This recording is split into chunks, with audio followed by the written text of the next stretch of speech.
요즘 세상을 뭐라고 표현할 수 있을까요?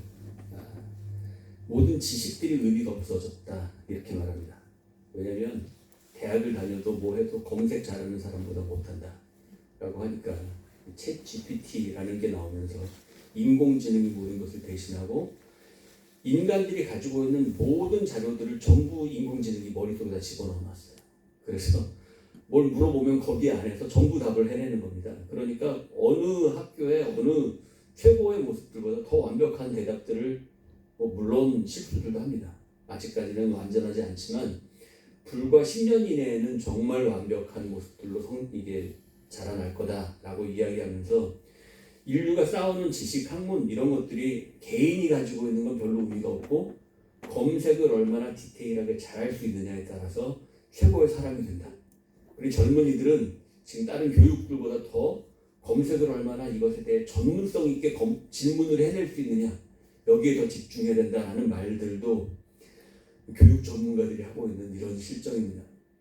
사람을 뛰어넘는 것들이 주변에 있고 사람은 생각을 안 하고도 살 수 있는 그런 존재가 되다 보니 사람이 굉장히 열등해지는 상황들이 될 수 있다는 거죠. 그러다 보니까 주위에 있는 직업들의 한 60%가 사라질 것이다. 이렇게까지 이야기합니다. 지금 미국과 중국의 보이지 않는 전쟁들이 계속 너무 치열하게 하고 있고 전문가들은 미국 선거가 곧 있기 때문에 2024년, 2025년 이때가 굉장히 위험한 시기다. 그래서 대만을 중심으로 전쟁이 일어날 것 같다라고 예상을 그때 24년이나 25년을 중심으로 하고 있고 실제로는 대만이지만 그것은 이제 미국하고 중국이 전쟁을 하는 것이고 그 사이에 끼어 있는데 미국 대신 일본이 그 전쟁을 대신 치르게 되니까 중국하고 일본이 전쟁을 하게 되는 상황처럼 보일 것이고 그 가운데 한국이 끼어 있어서 한국이 대단히 어려운 상황을 맞이할 것이다. 2024년, 25년 만만치 않다. 마치 러시아와 우크라이나가 사실은 지금 그것도 마찬가지로 미국하고 전쟁을 하고 있는 것인데 그것처럼 격전지가 한국이 될 가능성에 대해 이야기하고 있습니다. 하지만 도대체 지금 앞일을 예측한다는 것이 별 의미가 없을 정도로 아주 세상이 급변하게 변화에 대해 변화무쌍합니다. 이런 상황에서 한 가지 확실하게 모두가 입을 모아서 얘기하고 있는 것은 여태까지 누려왔던 평화로운 시기 당연하게 우리 여태까지 좀 장기적으로 우리 삶 속에서 이루어졌던 이런 평화로운 시기는 끝났다라고 이야기하는 그래서 미리 좀 어려운 시기들을 준비해야 한다라는 쪽의 말들이 많이 있습니다. 불안한 상황들 이런 얘기를 목사님이 강단에서 하는데 무슨 소리냐고 목사님이 그런 소리 하시면 되겠냐고 평화를 선포하셔야지 라고 하실지 모르겠지만 인류 역사상 이렇게 혼란스러운 상황인데도 불구하고 조용한 역사가 인류 역사상 없었고 지금이 대단히 위태로운 시기라는 것들을 전문가들이 입을 모아 말하고 있는 실정입니다. 한국에서 노회 시찰회가 오면 각 교회의 목사님들이 인사를 하시는데 항상 일상적으로 인사하시는 말씀이 있습니다. 주님 은혜 가운데 항상 평안합니다. 이 이야기를 모두가 하세요. 근데 제가 그걸 들을 때마다 항상 물어보고 싶었어요. 진짜요. 편안한 상황들이 전혀 아니실 것 같은데 다 똑같은 얘기를 하시거든요. 주님 은혜 가운데 평안은 뭘까요? 요즘에 우리가 아브라함에 대해서 말씀을 나누고 있습니다. 아직 아브라함의 초반이긴 하지만 아브라함의 모습을 보면 믿음의 조상으로 세워졌고 온 세상 사람들을 구원으로 이끌어갈 믿음의 민족을 세우는 그 주인공으로 서기에는 좀 부족한 모습들로 계속 보여집니다. 본토 친척 아비집이었던 우르와 하란을 떠나서 가나안에 도착하니까 나의 화려한 시절은 가고 초라한 자기 모습만 처절하게 드러날 때 그 느낌 이거 아시는 분들은 아십니다. 미국에 와보니까 다 왕년에 잘 나갔던 이야기가 한 보따리씩 있으시더라고요. 미국에 오신 분들이 그냥 오신 게 아니라 다 좀 왕년에 좀 돼서 오신 분들이 많아요. 뭘 가지고 잔뜩 와서 지내다가 너무 어렵게 또 그렇게 사시다가 지금은 좀 왕년에 그 내가 잘 나갈 때 모습에 비하면 비참한 모습, 처절한 그 모습. 안타까운 게 왕년에라는 말을 한다는 건 이게 지금은 아니라는 거라서 지금은 아니기 때문에 마음의 여유도 없고 가슴 한켠에 그 화려한 시절을 묻어두고 답답한 마음으로 살다 보면 두고두고 응어리가 쌓이는 그런 것들이 남거든요. 아브라함도 똑같은 상황 가운데서 기근까지 만났고 그래서 너무 힘든 낭떠러지를 맞닥뜨린 그런 느낌으로 애굽의 남자들에게 아내까지 넘겨주었다가 거기에서 다행히 극적인 하나님의 도우심으로 재물까지 잔뜩 얻어서 쾌재를 부릅니다. 그러면 그렇지, 하나님이 나를 이렇게 해주시려고 가나안으로 오라고 했나 보다. 아주 힘이 딱 들어가서 주변 상황은 기근으로 심각한 상황대로 놓여져 있는데 아브라함은 엄청난 재물과 곡식을 얻어서 어깨에 힘을 주고 의기양양하게 가나안으로 돌아가고 있습니다. 기근을 만난 것 자체가 가나안을 떠나서 생긴 일이었기 때문에 이 길은 회복의 길이 되지만 평생 함께 왔던 조카 롯과 가진 재산이 너무 많아서 헤어지게 되는 그런 상황이 벌어집니다. 모두 아브라함의 부족한 인간의 연약한 모습들을 보고 있습니다. 그런 아브라함의 모습을 붙들고 13장, 오늘은 14장 후반부였는데 13장 후반부를 보면 아브라함과 언약을 맺으시면서 축복하시는 장면이 나옵니다. 이 축복은 아브라함에게 부와 명예, 권력을 약속하신다라는 게 아니라 이 땅에 너의 자손이 땅의 티끌같이 된다라는 내용입니다. 아담을 통해서 이루어져야 했던 하나님의 통치, 온 세상에 나의 백성들을 통해 사람을 통해서 이 세상이 통치가 되어지고 다스려지는 것, 그리고 그것이 안 됐을 때 노아의 후손을 통해 이루어질 것이라는 이 엄청난 축복. 그런데 지금 아브라함에게 그 얘기를 하셨어요. 아브라함과 사라는 이미 늙었고 자손을 얻을 만한 상황이 아닐 뿐더러 주시겠다는 땅, 그 땅은 가나안 족속들이 가득하고 그 주변은 또 애국과 바벨론이 장악하고 있는, 도대체 뭐 하나 가능성이 보이지 않는 굉장히 막연한 느낌들입니다. 세월은 흐르고 있는데 약속하신 언약은 언제 이루어질지 전혀 보이지 않는 그런 상황 가운데에서 조카는 소돔과 고모라로 나아가서 그곳에서 살고 있었습니다. 그런데 그곳에 전쟁이 났다는 소문이 들렸어요. 소돔 고모라와 전쟁을 한 곳이 어디냐?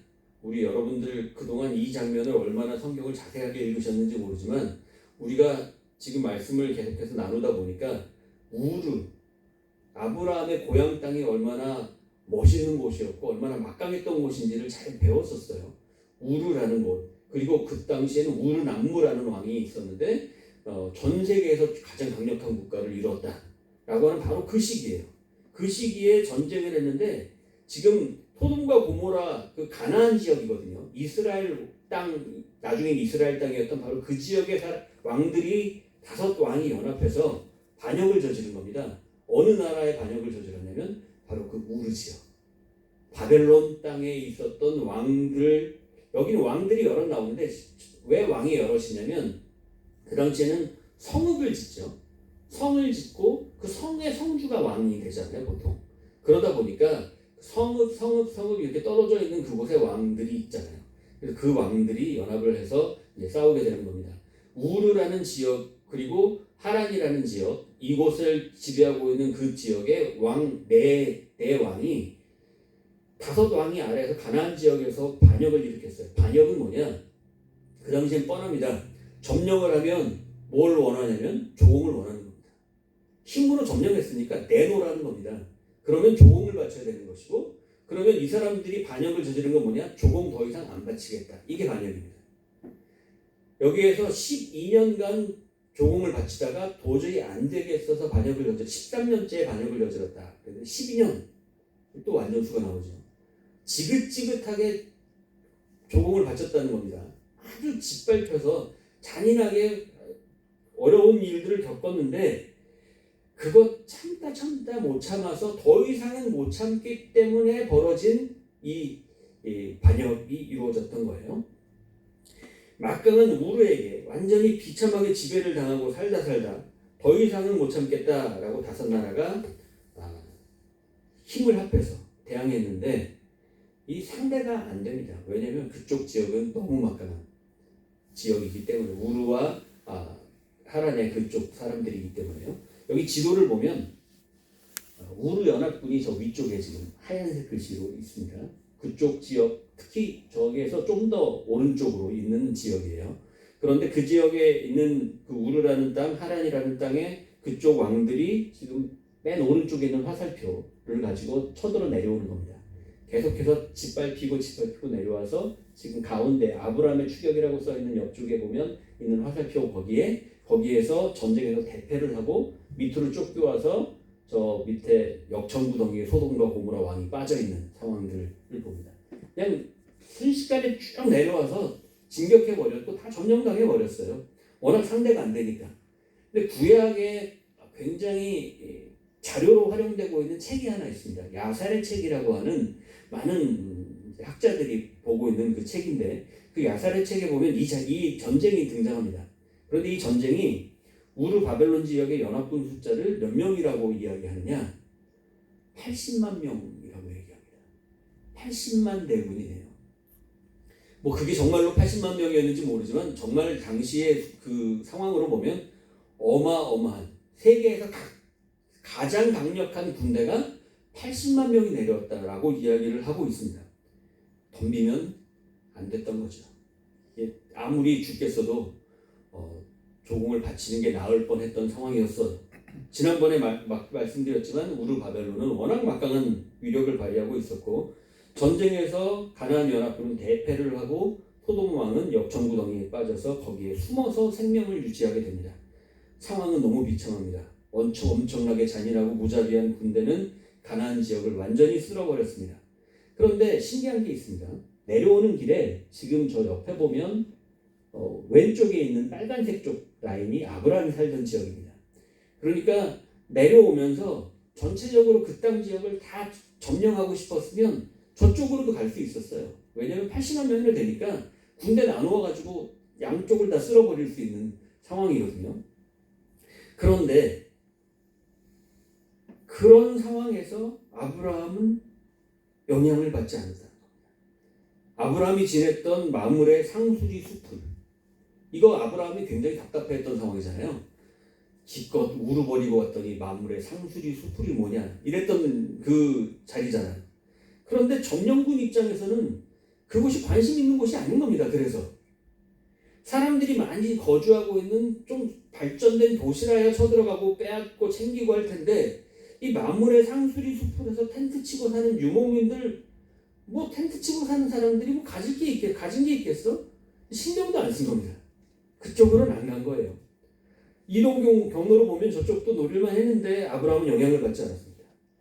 아브라함 입장에서는 깝깝한 장소라고 그렇게 한심한 인생으로 정락했다고 생각했는데 그럼에도 불구하고 하나님이 가라고 하셨던 곳이었고 그래서 처음 가나안으로 도착해서 제단을 쌓았던 바로 그 장소 마므레 상수리 숲을 내가 왜 이렇게 살아야 되나 답답한 세월이 지나가고 있는데 그곳은 하나님이 함께 하시는 장소였고 내가 왜 이렇게 살아가야 했지만 하나님이 지키시고 보호하시는 놀라운 장소였던 겁니다. 우리 삶에 가끔 왜 이런 시기가 있어야 하나 답답하고 한숨으로 가득한 시기가 있습니다. 하지만 그때 확인해야 되는 것은 내가 지금 하나님하고 함께하고 있는지 지금 이곳이 하나님이 함께 하시는 장소인지 하나님이 함께 하시는 시간인지 체크해 볼 필요가 있습니다. 아브라함은 그곳에 살면서 자기가 해야 할 일을 감당했습니다. 해야 할 일은 뭐였을까요? 그냥 잘 먹고 양치기 하고 짐승들 키우면서 사는 것이었을까요? 우리는 그렇게 힘들고 어려울 때 아니 또 편하고 여유로워서 마냥 행복할 때도 그럼 뭘 하고 살아야 되는 것일까요? 지금 우리는 왜 사는 거고 왜 뭘 해야 하는 걸까요? 그냥 많이 먹고 많이 누리고 많이 주머니에 쑤셔 넣으면 그게 삶의 목표고 그게 사는 이유일까요? 오늘 우리는 무엇 때문에 사는가? 아브라함은 만물의 상수리 숲에서 장막을 치고 살면서 너무도 확실하게 삶의 이유를 가지고 살았던 것 같습니다. 아브라함이 동맹을 맺었던 사람들이 등장해요. 그 주변에 마므레 상수리 숲이었는데 마므레라고 하는 집안에 삼형제가 등장합니다. 마므레, 에스골, 아넬이라는 형제가 나오는데 이들이 진짜 형제인지 아닌지 동맹관계라서 형제라고 말하는지 모르겠지만 이들이 아브라함과 동맹을 맺었다는 겁니다. 우르의 엄청난 군대가 가나안을 쑥대밭으로 만들고 돌아가는 길 그래서 지금 이 지도를 보면 파란색으로 오른쪽에 파란색으로 내려와서 위로 올라가서 저 위에 화살표가 이렇게 확 꺾여 있죠. 맨 위가 단이라는 곳입니다. 단 많이 들어보시지 않았나요? 이스라엘 지도의 맨 끝에서 아래, 대한민국으로 이야기하면 백두산에서 마라도까지 이렇게 얘기하잖아요. 맨 북쪽 끝에서 맨 남쪽 끝까지. 그러니까 영토의 맨 끝을 얘기할 때 백두산에서 마라도까지 이렇게 이야기하는데, 이스라엘은 단에서부터 브엘세바까지 이렇게 이야기하거든요. 항상 단과 브엘세바를 이야기합니다. 브엘세바는 가장 남쪽이고 단은 가장 북쪽이에요. 그리고 단 위로 올라가면 아주 이 유목민들이 살 수 없는 그런 지역처럼 너무 좋은 비옥한 땅이 펼쳐져 있는 곳이 저 단이라는 곳입니다. 저 단까지 올라가고 있는 이 우르의 군대가 올라가고 있는데, 그런데 이스라엘은 이 지금 맨 위쪽 이스라엘 지역을 벗어나서 실제 우르의 힘 안에 있는 지역으로 가려고 하는 바로 저 단을 넘어서는 그 지역, 거기에 진을 치고 수많은 군대가 야영을 하고 있는 상황이었습니다. 그리고 늦은 밤에 잠이 들어 있는데, 그런데 아브라함이 바로 저 왼쪽에 있는 빨간색 쪽에 마므레 에스골 아넬의 동맹과 함께 아브라함이 집에서 훈련시킨 몇 명이요? 318명입니다. 아까 저쪽 군대가 야살의 책에 보면 뭐 80만이요? 그런데 지금 여기가 집에서 훈련시킨 군사입니다. 318명. 나라에서 전격적으로 우르라는 군대가 훈련시킨 그 막강한 군대가 80만인데 여기는 집에서 길리고 훈련된 자 318명과 마므레 에스골 이렇게 아넬의 동맹, 이 사람들이 저 우르의 저 군대를 공격하려고 저 위까지 쫓아간 겁니다. 지금 빨간색 화살표로 오른쪽에 있는 빨간색 화살표 가운데 거 쭉 따라 올라간 거예요. 저 당시에는 아마 이동 수단은 낙타였을 거라고 봐요. 다 저 낙타를 타니까. 낙타는 평소에 굉장히 어슬렁어슬렁 보는데 실제로 달리면 45km에서 60km 정도 달린다고 합니다. 꽤 빠르죠. 낙타를 타고 정신없이 쫓아 올라간 것 같아요. 저렇게 쫓아 올라가서 우르 군대를 공격하려고 합니다. 상식적으로 생각하면 이게 정상입니까? 제정신이 있으면 할 일이 아니죠. 지금 나라가 5개가 연합해가지고 싸웠는데 졌어요. 그것도 뭐 대항도 해보지 못하고 진 거예요. 그런데 집에서 길리운 318명과 세 동맹이 있긴 하지만 이 사람들 데리고 갔어요. 굳이 318명을 이야기하는데 이 318명이 아무리 계산을 해도 완전 수가 안 나와요. 그러니까 뭐 집에서 잘 키운 훈련된 숫자라고 보이지도 않아요. 진짜 318명이었나 봐요. 이렇게 써놓은 거 보니까 이 318명 데리고 진짜 간 거예요. 동맹의 세력들이 있다고 해도 최고의 바벨론의 군대와 싸운다는 게 발상 자체가 잘못된 것 같이 보입니다. 그런데 여기서 확인할 게 있습니다. 아무리 동맹을 맺었다고 하지만 이 동맹 맺은 사람들이 아브라함이 조카 롯을 찾으러 가겠다고 하니까 함께 가겠다고 하는 게 말이 되냔 말이죠. 여러분들이 만약 주변에 있는 사람이 어려움을 누가 겪어서 전쟁을 해야 되는데 같이 나가겠다. 상대가 바벨론이다, 우르다. 가시겠습니까? 나의 형제, 나의 사랑하는 뭐 친척, 아니면 우리 집안, 우리 자식이 잡혀가도 전 못 갈 것 같은데요. 이게 그렇게 갈 수 있는 상황이 아닙니다. 그런데 아브라함은 마므레 상수리 숯불에 장막을 치고 살면서 대체 이 사람들하고 어떻게 살아갔길래, 대체 어떤 관계를 맺고 살아갔길래 이들이 동맹을 하고 같이 이 길을 떠난 걸까요? 아브라함의 삶의 이유를 이곳에서 분명하게 살아가지 않았다면 있을 수 없는 일이 아니었을까요? 아브라함의 삶은 하나님께서 말씀하신 대로 복이 되기 위한 삶이었고 그들의 주변 사람들에게 분명히 복을 나누고 살았던 것 같아요. 말하자면 내가 믿고 있는 하나님을 전하고 하나님과 함께 살면 이렇게 된다고 하는 것들을 분명히 전하고 살았던 것 같습니다.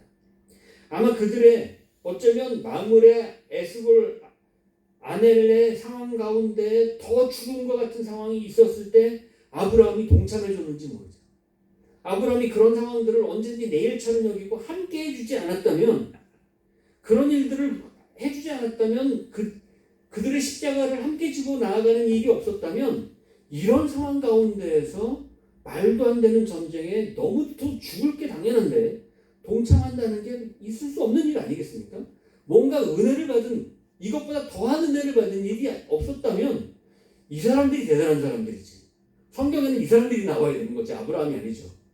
이 사람들이 정말 멋있는 사람인데 실제로 이 사람들이 동맹을 하고 아브라함과 함께 갔다는 것은 진짜 아브라함이 삶의 모습을 제대로 그곳에서 삶의 이유를 가지고 살았던 것을 유추할 수 있다는 거죠. 본진 아브라함의 군대는 318명입니다. 그것도 집안 사람들, 그냥 집에서 훈련한 거라서 믿을 만한 부대도 아닙니다. 그런데 이 318명이 다들 이소룡도 아니고 어떻게 저 바벨론의 군대들을 쫓아가겠습니까?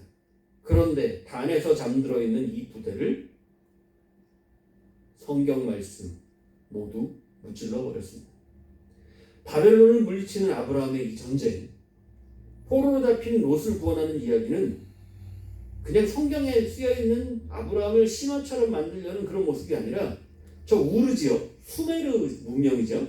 수메르의 기록에도 이것과 매우 유사한 흡사한 전투가 기록이 되어 있고 거기서 활약한 사람으로 기록에 데라의 아들이 그 전쟁을 치렀다라는 이야기까지 언급이 되어 있습니다. 성경에 써 있는 게 아니라 저 수메르의 역사, 우르 지역에서 써내려간 역사에 데라의 아들이 저 전쟁을 앞서서 치렀다라는 내용이 기록되어 있다는 겁니다. 이 전투는 그렇게 돼서 사실로 인정을 받고 있는 겁니다.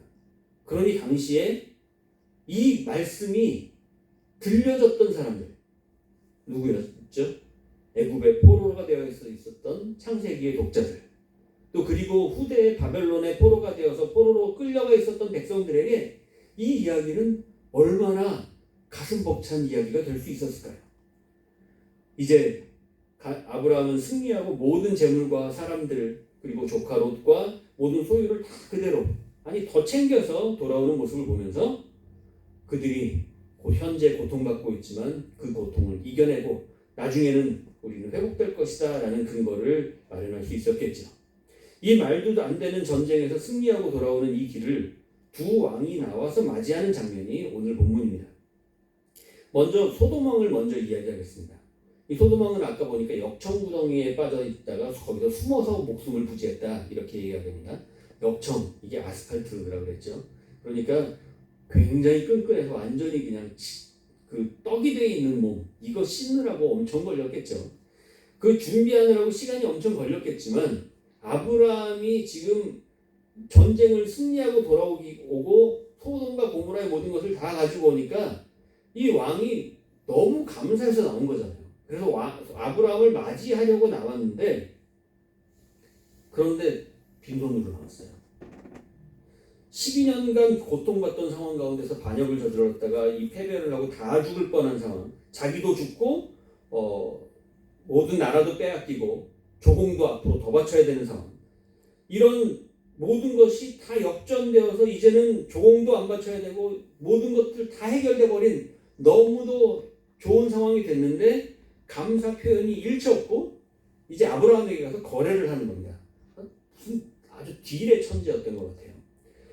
사람들은 나한테 다시 다 보내고 물품 갖고 온 거 네가 다 가져와라. 그러니까 내가 뭐 물품을 들고 올 필요 없이 네가 뺏어온 거 있지 그거 다 네 거 해 그냥. 이렇게 이야기하는 겁니다. 뭐 고맙기는 한데 그 물품 내가 다 줄 테니까 이거로 퉁치면 되지. 이렇게 말하고 있는 거예요. 사실 생명을 잃고 나라가 사라질 뻔한 상황이 해결됐는데 그 모습을 보면 아브라함도 기분이 별로 안 좋았던 것 같습니다. 사람 인성 바닥이 보이는 상황에서 아브라함은 여기서 현명한 선택을 합니다. 굉장히 거창하게 이야기해요.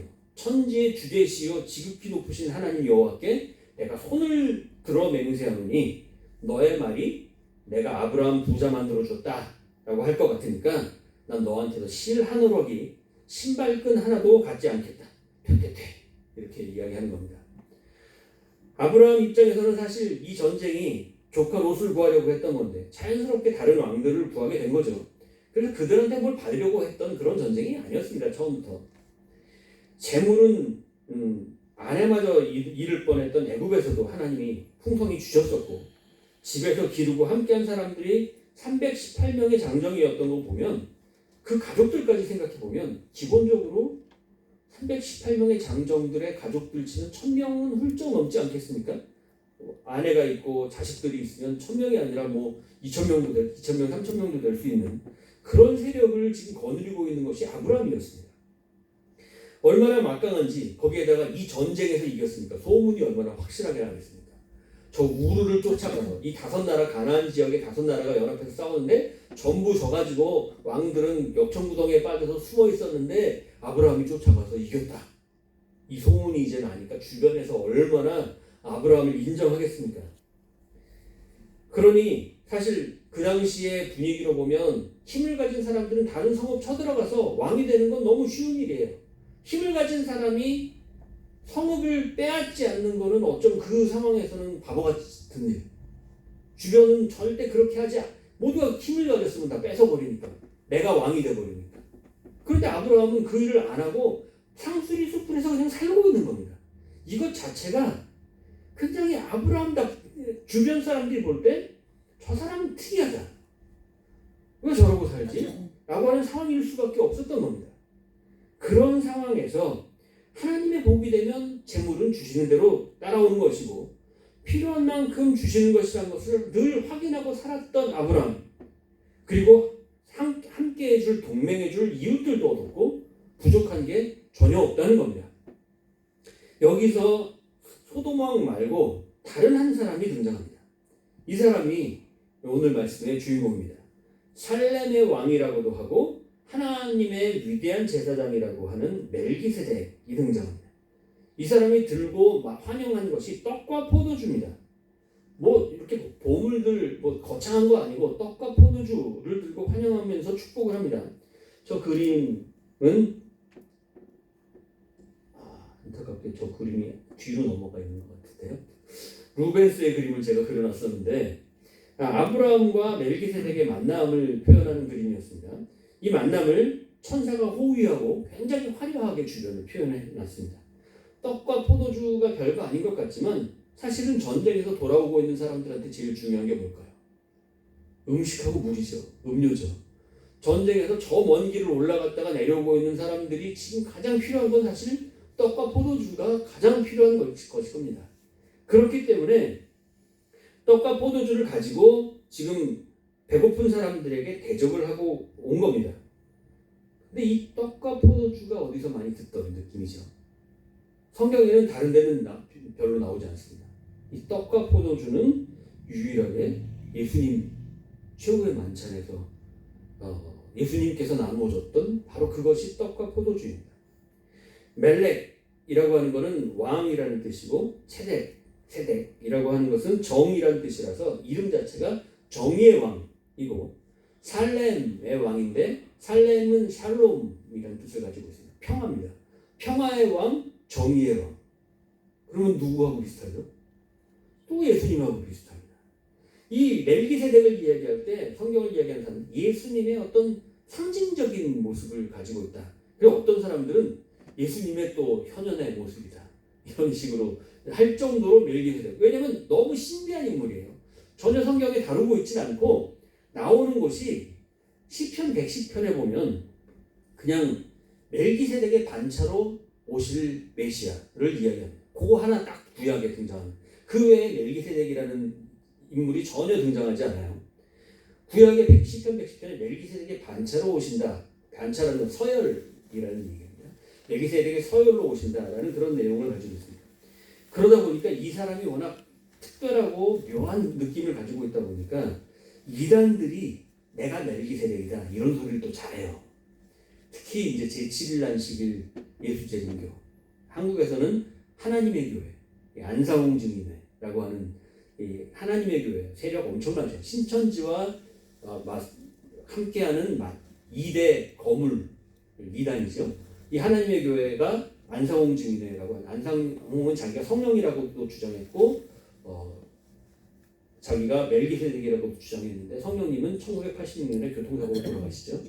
그래서 자기 그 와이프 장길자라는 여자가 교주가 되어 계속해서 활동을 하고 있습니다. 이 사람들이 멜기세덱으로 안상홍을 이야기하면서 자기가 멜기세덱이다라고 주장합니다. 시편에 한번 예수님이 오실 것을 예언하면서 멜기세덱의 반차를 따라 그분은 제사장이 될 것이다 이렇게 말하고 있는데, 이스라엘에서 제사장은 무슨 지파죠? 이스라엘에서 제사장이 되는 지파는 레위 지파죠. 그런데 예수님이 무슨 지파였죠? 유다 지파죠. 다윗의 후손으로 유다 지파로 되어져 있으니까 예수님을 이야기할 때 다윗의 유다 지파를 따라 왕이 되시는 건 이해하겠다. 사람들이 그걸 인정하는 겁니다. 그런데 레위 지파가 아니라서 제사장으로 오신다라는 것에 대해서 인정을 못하는 겁니다. 이 부분을 가지고 사실 레위는 야곱의 셋째 아들입니다. 그러니까 아브라함 아들이 이삭이고 이삭의 아들이 야곱이고 야곱의 셋째 아들이 레위예요. 그러니까 멜기세덱이 왕이면서 제사장으로 아브라함의 위에서 축복을 선포하고 아브라함은 그 축복을 받았고, 그 후로 그 축복이 아브라함에게서 이삭으로 내려가고 야곱으로 내려가고 레위로 내려갔으니까 레위를 통해서 이루어지는 레위 지파의 제사장의 계보보다 멜기세덱의 계보가 더 우위다 라고 말할 수 있는 거예요. 당시에는 제정일치라서 왕이 제사장이 됐던 상황들입니다. 거의 우리들이 역사를 배울 땐 청동기 시대로 그렇게 표현을 하거든요. 그런 시대에 왕이 제사장이 되었던 바로 그 모습처럼 멜기세덱은 살렘이라는 지역의 왕이었고 제사장이었던 것으로 보여집니다. 그래서 이 제사장이 아브라함에게 축복을 했고 그 후로 레위가 나왔기 때문에 실제로 아론의 후손이 그 이후로 제사장이 되니까 레위 지파가 제사장이 되는 것보다 더 우선해서 멜기세덱의 서열을 따라서 제사장이 되신 것에 대해서 문제를 삼을 수 없다라고 말하는 겁니다. 이 멜기세덱은 오실 예수님에 대한 대단히 상징적인 인물로, 그래서 멜기세덱 이야기가 다른 곳에는 등장하지 않고 시편 110편과 다행히 이 부분이 없었다면 멜기세덱을 이야기하기 너무 힘들었을 것 같은데, 히브리서 7장 전체가 멜기세덱의 이야기입니다. 여태까지 히브리서 7장을 읽으면서 멜기세덱 설명을 하는지도 모르고 읽었던 부분이 아마 많으셨을 거라고 봐요. 그런데 히브리서 7장을 보면 처음부터 끝까지 멜기세덱의 이야기인데, 멜기세덱의 이야기 중에 초반 부분 7장 1절부터 4절을 한번 보겠습니다. 함께 읽어보죠. 시작. 아버지도 없고 어머니도 없고 족보도 없고 시작한 날도 없고 생명의 끝도 없어 하나님의 아들과 닮아서 항상 제사장으로 있느니라. 이 사람이 얼마나 높은가를 생각해보라. 저 사람 아브라함도 또 노량물 중 10분의 1을 그에게 주었느니라. 이렇게 이야기합니다. 굉장히 특이하게 표현하죠. 너무 보통 사람이 아닌 것처럼 이야기하고 있어요.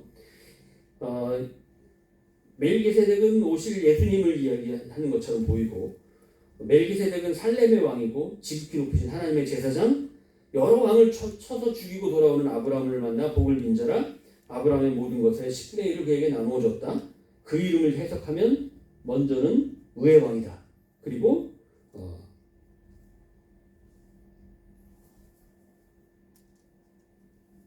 먼저는 의의 왕이요, 다음은 살렘 왕이니 곧 평강의 왕이요. 이렇게 되어 있습니다. 이런 이야기. 거기에다가 또 아버지도 없고 어머니도 없고 족보도 없고, 이야기도 되게 특이하잖아요. 시작한 날도 없고 생명의 끝도 없어 하나님의 아들과 닮아서. 표현이 굉장히 재밌습니다.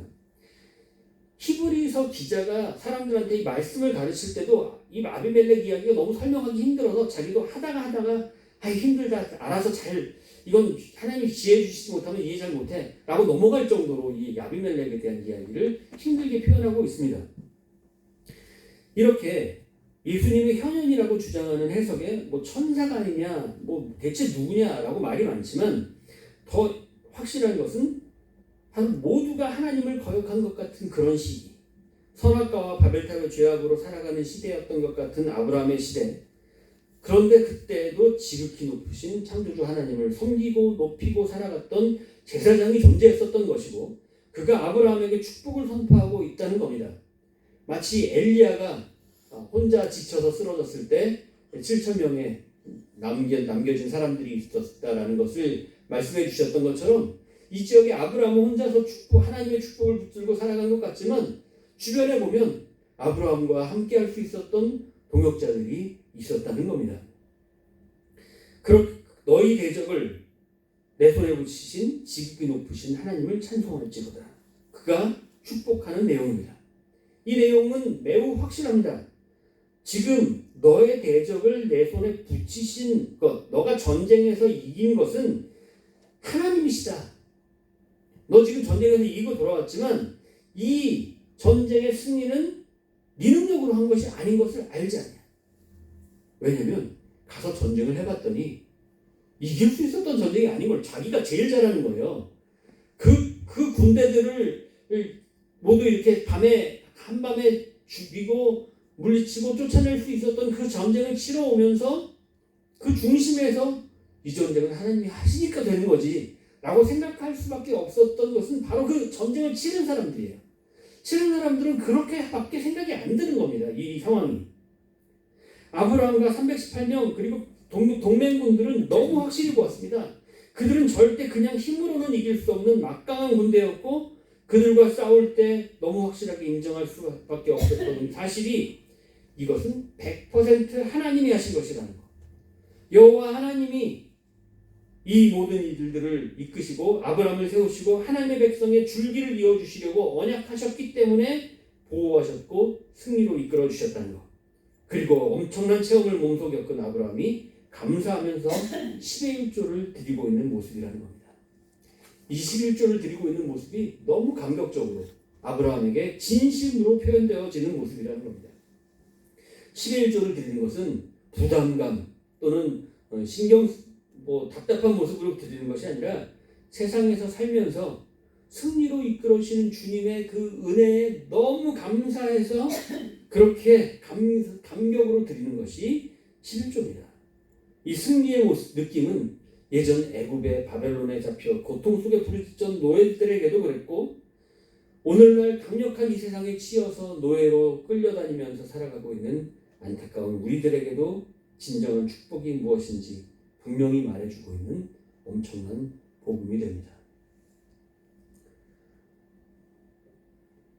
아브라함의 하나님, 우리의 아브라함의 하나님은 오늘 우리의 하나님이 되셨고 고통 속에 부르짖고 있는 사람들에게 승리를 선포하고 계십니다.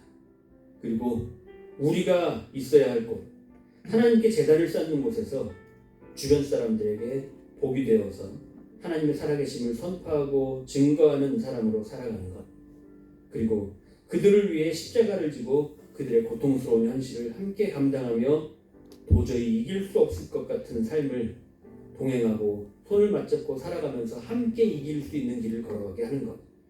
그렇게 하나님의 복이 되는 삶을 살아가는 자들에게 멜기세덱의 축복은 오늘 우리의 축복이 될 것입니다. 천지의 주제이시여 지극히 높으신 하나님이여 아브라함에게 복을 주옵소서. 너희 대적을 내 손에 붙이신 지극히 높으신 하나님을 찬송할지로다. 우리 삶의 모든 상황 속에서 주님의 사랑으로 주어지는 승리가 얼마나 아름다운 것인지, 얼마나 크고 놀라운지 우리는 다 표현할 수도 없고 고백할 수도 없지만 날 얼마나 부욕해하고 날 감격하게 하는지 증거하고 사는 삶, 이것이 우리 성도들의 진실한 삶이 되시기를 주님의 이름으로 축원합니다.